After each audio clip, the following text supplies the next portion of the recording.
সামাজিক যোগাযোগ মাধ্যমে শিশুদের আসক্তি নিয়ে দায়ের করা ২৫টি মামলার জন্য মেটার প্রধান নির্বাহী মার্ক জাকারবার্গ ব্যক্তিগতভাবে দায়ী নন বলে জানিয়েছেন এক ফেডারেল বিচারক। I don't want to put words in your mouth, but I think as you've aged, you might be a little bit less idealistic and optimistic than you were when you started Facebook.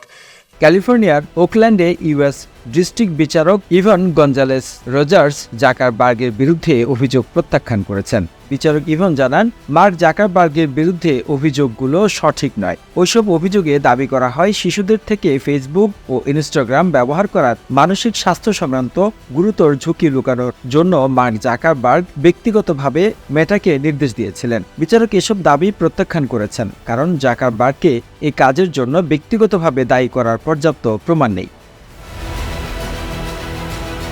মামলার বাদীরা মেটার প্রতিষ্ঠাতা mark জাকারবার্গকে Facebook ও Instagram ব্যবহারের ঝুঁকিগুলো আড়াল করার কথিত প্রচেষ্টার পেছনে পথ নিদর্শক হিসেবে উল্লেখ করেছেন। তাদের দাবি, জাকারবার্গ কোম্পানির ভেতর থেকে বারবার পাওয়া সতর্কতা উল্লেখ করেছেন ও জনসম্মুখে ঝুঁকিগুলো তেমন গুরুত্ব হিসেবে দেখাননি। তবে বিচারকের মতে জাকারবার্গ ঠিক কি ভুল করেছেন তা প্রমাণ করার জন্য যথেষ্ট বিস্তারিত তথ্য নেই। যুক্তরাষ্ট্রের 13টি অঙ্গরাজ্যের আইনের ভিত্তিতে মামলাগুলো দায়ের করা হয়েছে। এগুলো হলো Arizona, Colorado, Connecticut, Georgia, Maryland, new York, north Carolina, Ohio, Pennsylvania, দক্ষিণ ক্যারোলাইনা, টেক্সাস, ভার্জিনিয়া ও উইসকনসিন।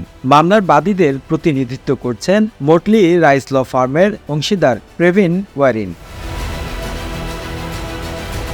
তিনি জানিয়েছেন, তার মক্কেলরা প্রমাণ সংগ্রহ চালিয়ে যাচ্ছে। তাদের লক্ষ্য হলো কিভাবে বড় প্রযুক্তি প্রতিষ্ঠানগুলো নিজেদের মুনাফার জন্য শিশুদের নিরাপত্তাকে অগ্রাহ্য করছে তা খুঁজে বের করা।